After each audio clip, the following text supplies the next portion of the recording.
So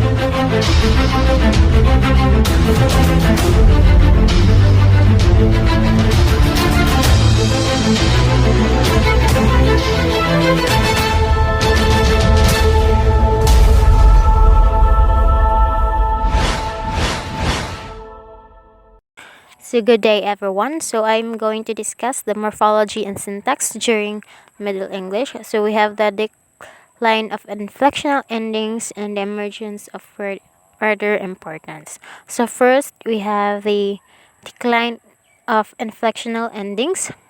So in Middle English, witness a significant decline in the use of inflectional endings compared to Old English. So in Old English, nouns, adjectives, and verb had complex inflectional systems to mark grammatical case, gender, number, and tense. So however, in Middle English, these inflections began to simplify and disappear. And so in morphology, so inflectional endings are used to modify or indicate various grammatical features of a word, such as tense, number, gender, case, and person. So, so for example, in Old English, the word ghast or ghost had different forms like guest or nominative, guest for genitive, guest for dative, and guest for accusative to indicate its grammatical function. So in Middle English, these inflections started to merge, and by the late Middle English period, they were largely simplified, resulting in forms like ghost. So another example for inflectional endings in morphology is in English. The ed ending in walked indicates the past tense, while the s ending in cut indicates the plural form. Next, we have the emergence of word order importance. So, with the decline of inflectional endings, Middle English began to rely more on word order to convey meaning. So, word order became crucial for indicating grammatical relationships such as subject, verb, object order in sentences. The default word order in Middle English shifted towards the Modern English subject, verb, object or SVO structure. So, for example, in Middle English, I love thee, which is in SVO form, started to replace the Old English I thee love in SOV order, where word endings played a more significant role in marking grammatical relations. So, inflectional endings in the context of morphology and syntax are suffixes or endings added to words to convey grammatical information such as tense, number, gender, case, mood, aspect, and more. So these endings are an essential component of many languages and play a crucial role in shaping the grammatical structure of sentences. So inflectional endings also are a type of affix, which is bound morpheme added to a word. So Middle English period, which spans roughly from the 12th to the 15th century, marked a transitional period in the evolution of the English language. During this time, there were significant changes in both morphology, the structure of words, and syntax, the arrangement of words and sentences. So here are some key characteristics of morphology and syntax during Middle English. So morphology in Middle English. First, we have the inflectional endings. So in Middle English retained a system of inflection endings, but it was less complex than Old English. So take note about it. So in Middle English retained a system of inflectional endings, but it was less complex than Old English. Next, we have the declension. So, in noun and adjective declension still existed but was simplified. So, in Old English, system of strong and weak nouns and adjectives became less distinct. So, next we have the verbal conjugation. So, Middle English verbs underwent significant simplifications.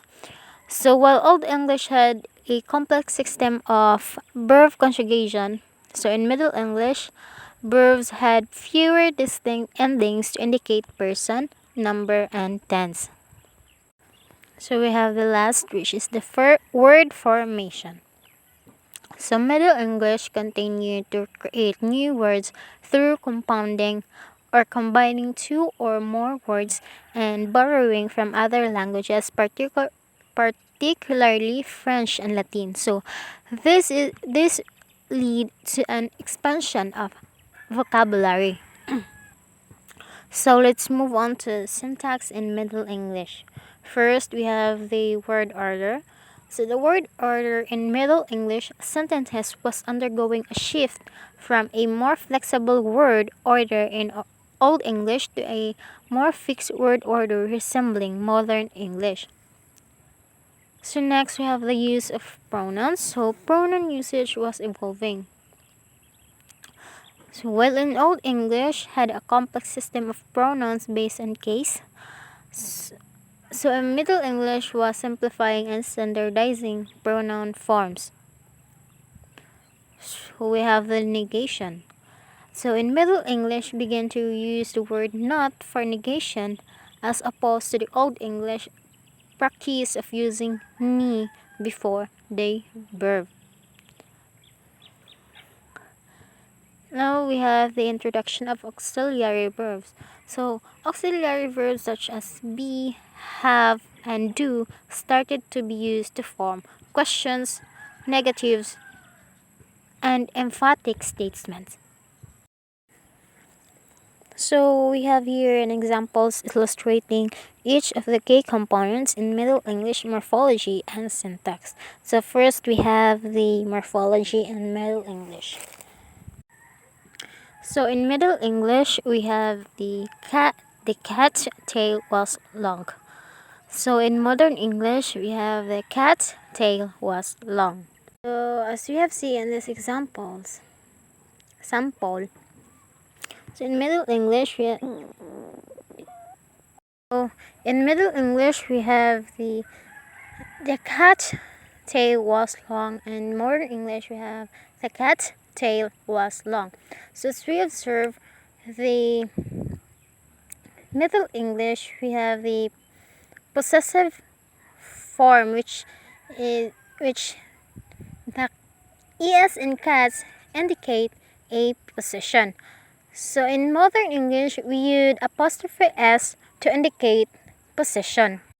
So next we have the declension. So in Middle English, we have the king's knights common. In modern English, we have the king's knights came. So as you can see, the kings was in the genitive possessive form of kings, which is, and then the knight, which is in plural form. Knight is the plural form of knighties. Also, we have the syntax in modern English. We have the word order, use of pronouns, negation, and introduction of auxiliary verb. So inflectional endings are an integral part of both morphology and syntax, as they serve to convey grammatical information, establish agreement, and contribute to the overall structure and meaning of a sentence. So the emergence of word order importance in morphology and syntax during Middle English is a complex linguistic phenomenon. So the transition from Old English to Middle English marked the increasing importance of word order and the decline of inflectional morphology in shaping the language syntax and structure. So this process laid the foundation for the modern English language we use today.